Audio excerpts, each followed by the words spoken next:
पाना चाहती है। नमस्कार, आप देख रहे हैं आज तक। आपके साथ मैं हूं चित्रा त्रिपाठी। आपको दिखाएंगे शतक आज तक, लेकिन उसके पहले इस वक्त की बड़ी खबर आपको देते हैं। मोदी सरकार की ओर से चीनी ऐप पर की गई है डिजिटल स्ट्राइक। सरकार ने लोकप्रिय चीनी ऐप टिकटॉक समेत 59 चीनी ऐप पर लगा दिया है बैन। प्रतिबंध लगा दिया गया है। इन चीनी ऐप से निजता की सुरक्षा का मामला माना जा रहा था। हेलो और कैम स्कैनर पर भी प्रतिबंध लगा दिया गया है। यूसी ब्राउजर पर भी सरकार की ओर से बैन लगाया गया है। आपको बता दें, ये बहुत बड़ा फैसला। लाइकी, वीगो पर भी देश में लग गया है प्रतिबंध। बीते कई दिनों से लगातार चीन के खिलाफ देश भर में जो माहौल था, उसके मद्देनजर भारत सरकार का ये बहुत बड़ा फैसला इस वक्त का चाइनीज ऐप पर देश में बैन का फैसला लिया गया है। डिजिटल स्ट्राइक चीन के ऊपर, आप इसे कह सकते हैं। लोकप्रिय चीनी ऐप टिकटॉक पिछले कई दिनों से, अब कई सालों से हिंदुस्तान में लगातार लोकप्रिय हो रहा था, लेकिन चीनी ऐप के मद्देनजर टिकटॉक पर बैन कर दिया है। इसके अलावा 59 चीनी ऐप पर भी प्रतिबंध लगा दिया गया है।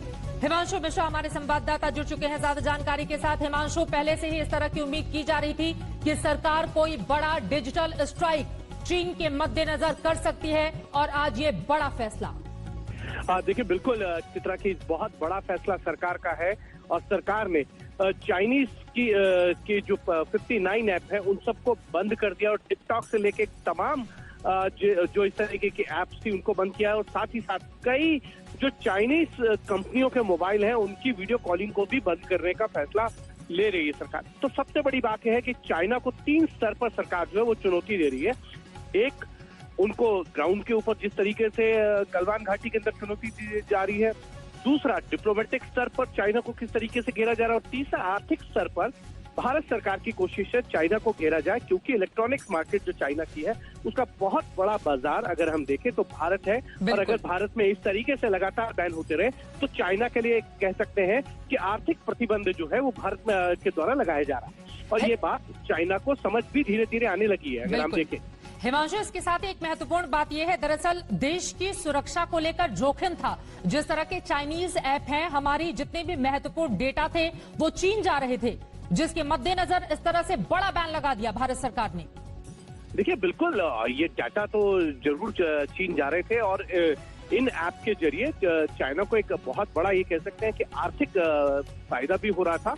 और इसको मद्देनजर रखते हुए एक बड़े तरीके का कह सकते हैं कि एक आर्थिक प्रतिबंध के तौर पे अगर हम इसको देखें तो ये शुरुआत है चाइना के लिए। इससे पहले भी अगर आप देखें तो टेलीकॉम मिनिस्ट्री जो रविशंकर प्रसाद की है, और जिसमें आईटी मिनिस्ट्री में भी रविशंकर प्रसाद ही है, पहला फैसला उन्होंने लिया था। उन्होंने कहा था कि बीएसएनएल का जो रिवैम्प होगा और 4G से जुड़े जो भी इक्विपमेंट है वो चाइनीज कंपनियों के नहीं होंगे, और वो शुरुआत हुई थी। और आज जो है इन 59 ऐप के ऊपर अगर बैन लगा के सरकार ने दिखा दिया है कि भारत सरकार जो है वो ग्राउंड पे भी और आर्थिक क्षेत्र पे भी जो है चाइना पे लगातार जो है ये कह सकते हैं कि उसको कमर कस ली है कि चाइना को मुंह तोड़ जवाब दिया जाएगा। तो ये इस तरीके के बैन्स जो हैं वो आगे आने वाले दिनों में और भी देखे जा सकते हैं। अलग अलग मंत्रालयों से आपको इस तरीके की खबरें मिलेंगी, क्योंकि रेलवे ने भी इस तरीके के जो टेंडर्स थे जो चाइनीज कंपनियों को दिए गए थे उनके ऊपर बैन लगाया था, उनको रिव्यू किया था। और अब जब 59 इन ऐप के ऊपर बैन लगा के सरकार ने बता दिया है चाइना को कि अगर भारत बहुत बड़ा बाजार है चाइना के लिए, इलेक्ट्रॉनिक क्षेत्र में भी, और उनके जितने रॉ मटेरियल है उसका भी एक बहुत बड़ा क्षेत्र बाजार है, और एक्साइज ड्यूटी भी बढ़ाई जाएगी। तो इस तरीके के तमाम कस्टम ड्यूटी से लेकर तमाम तरीके के फैसले जो है वो भारत सरकार आने वाले दिनों में लेगी। बहुत शुक्रिया हिमांशु मिश्रा इस पूरी जानकारी के लिए। इस वक्त की सबसे बड़ी खबर आज तक पर जो आप देख रहे हैं, चीन से तनाव के बीच भारत सरकार का बहुत बड़ा फैसला। टिकटॉक समेत 59 चाइनीज ऐप पर बैन का ऐलान किया गया है। हेलो और कैम स्कैनर पर भी प्रतिबंध लगा दिया गया है। क्लब फैक्ट्री, लाइकी, वायरस क्लीनर पर भी बैन लगा दिया